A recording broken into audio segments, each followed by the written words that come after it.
What's up, guys? So I'm making a vid with Josh. Yo. Where we talk about the reasons behind, I guess, what makes a movie good, what makes a film good. We'll probably extend that to like TV shows and stuff just because it's relevant to what we're like consuming right now. Josh has had probably more experience with making short films than I had, because I've honestly just made one, and it was a Chinese-based short film. So yeah, I thought we would talk about it and show you guys what we're seeing as we walk. I read online that there were like some key principles to making a film particularly like really great, and I think the quintessential component was just like the storytelling behind it, how you structure each of the characters, the script, and I guess the overall plot. And I wanted to extend that to the show that we're watching currently, My Hero Academia, and say that like when there's, for example, conflict in the story, the storyteller wants to know that the viewer is aware of the consequences of, let's say, the main character going against this conflict. Because it shouldn't be like as if there's nothing bad that happens after, of course, a conflict is resolved. For the main character specifically. Just kind of my 2 cents as of right now. I wanted to get Josh's input specifically, so. Well, the thing about My Hero Academia is that almost every episode you watch, there's like this kind of indescribable feeling, like triumphant feeling every time an episode ends. Yeah. With certain exceptions, like season 3, stuff's getting kind of dire. Right. But right, that's kind of what I'm pointing at, trying to like think of that. Well, yeah, because it's really got me reeled in. I mean, you know, I'm dying to see the next episode. Yeah, I remember. Yeah, I remember the day that we watched some. I went to work, and then I came back, and you were like, "Hey, Josh, let's watch some more." Yeah. Pacing is a very important part of making any film or TV show, and My Hero Academia does pacing very well. Yeah. To the point where its filler episodes don't really feel like filler episodes. Oh yeah. Like the the one with I forget the sea Froppy and the manatee hero. I forget his name. Right. But yeah, like I don't even know if any other episodes besides that one have been filler. But it's just been really excellently paced. The rest of the season could be filler for all we know. Yeah, no, it just no, I don't know. like it's obviously not. All for One and All Might stare each other down, and then it just cuts to like something completely unrelated. Yeah. Oh man, that would suck. But that'd be awful. Yeah. Oh yeah, but I hear that the guy that animated the fight between Todoroki and Izuku. Yeah. In the tournament arc, I hear he's animating the All Might versus All for One fight, so it's gonna look really good. Yeah, I'm pretty sure, from what I've heard anyways, specifically from Josh, and maybe like a few whispers online, that it's going to be a crazy fight. I mean, it, it's like everybody online says that it's like says that this fight is the best in the series so far. Yeah, I'm excited, man. Yeah, I'm looking forward to it. I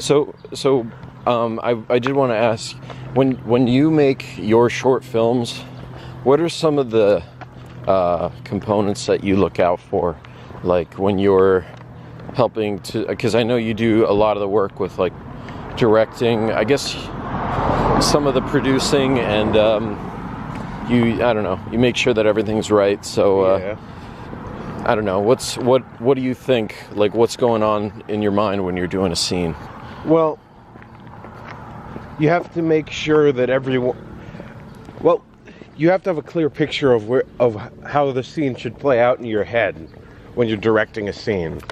Yeah. Down to, and this is especially important if you're a director. You have to know how you want the scene to be shot. Like you have to know where you want to position your actors.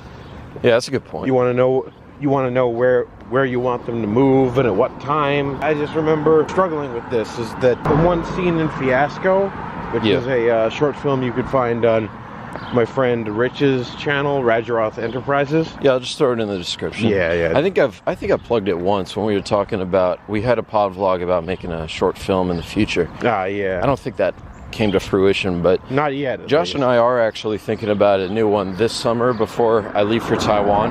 Yeah, I really have to get down to, damn it, I really have to get down to scripting that. Yeah. Just because but it's been difficult because I work most of the week, and especially now that, like, for whatever reason, people keep asking me to cover their shifts. So it's like, oh hey, you work 4 days a week? No, you work 6 days a week, right? More money for you, I guess. Hopefully. A thing in Fiasco that was a problem was, for instance, during one scene, Molly, our sister, was cast as one of the characters, and she had to like move behind two of the actors and like push them.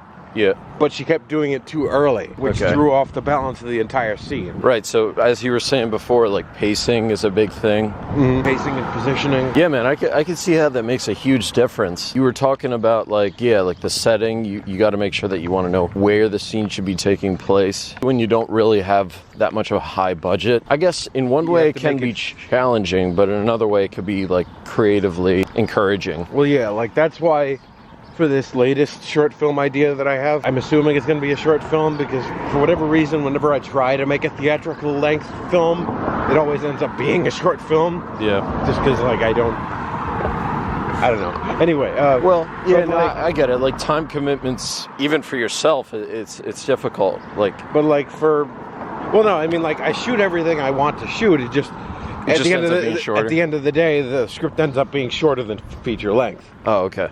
Like, I never, thankfully, I've never had to compromise on any of my films. How long have your scripts been? Like, what's your longest script, do you know?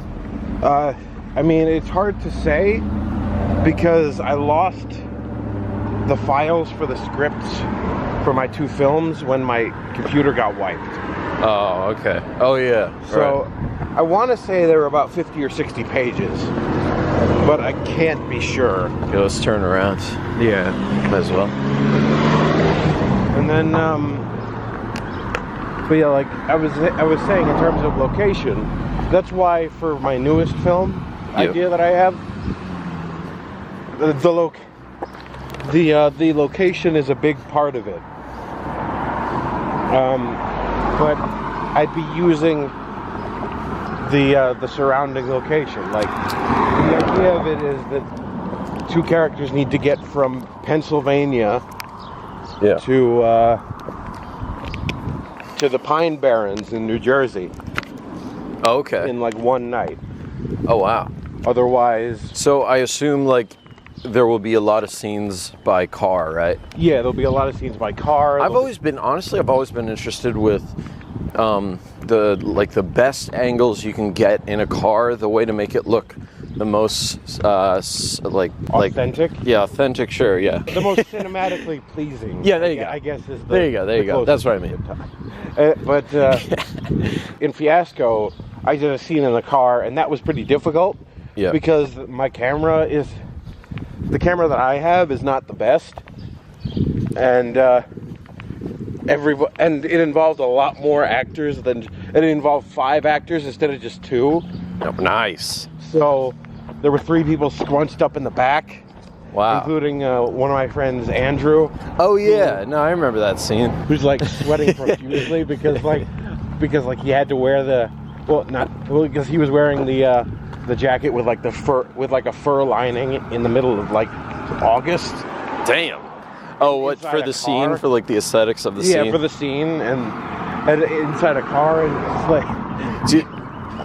Okay, so that's another thing. That's another thing you have to be mindful of is always be sure that your actors are comfortable with what they're doing. Yeah. Because otherwise it could lead to problems. Specifically, if you guys are thinking about directing a film or whatever you're watching this video for, considering the people that you're working with is big. Yeah. The mentality of everyone and how they are driven throughout the film is like really important outside, of course, the scenes. Because, you know, you always see like people specifically in like these feature-length films or like highly professional like TV shows, they're treated so well outside of each scene, you know. They have like catering everywhere they go and stuff. Yeah. And that brings me to another point. Yeah. Which is, if you're doing a film, especially a low budget one, you don't necessarily have to pay anyone, but you absolutely 100% have to feed them.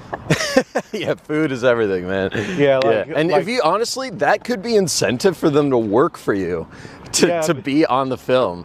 Yeah, you just say free food, bro. Like, hey, come on, I got pizza. Pretty low on batteries, so I think we'll just close it out. Last time we were talking about, I think it was like pretty much a year ago, we were talking about like how to obtain like a healthy relationship with someone, whether it be like a friendship or something more intimate, and you closed us off in the video, so do you want to do it again? Well, I just want to let you know, whatever you do,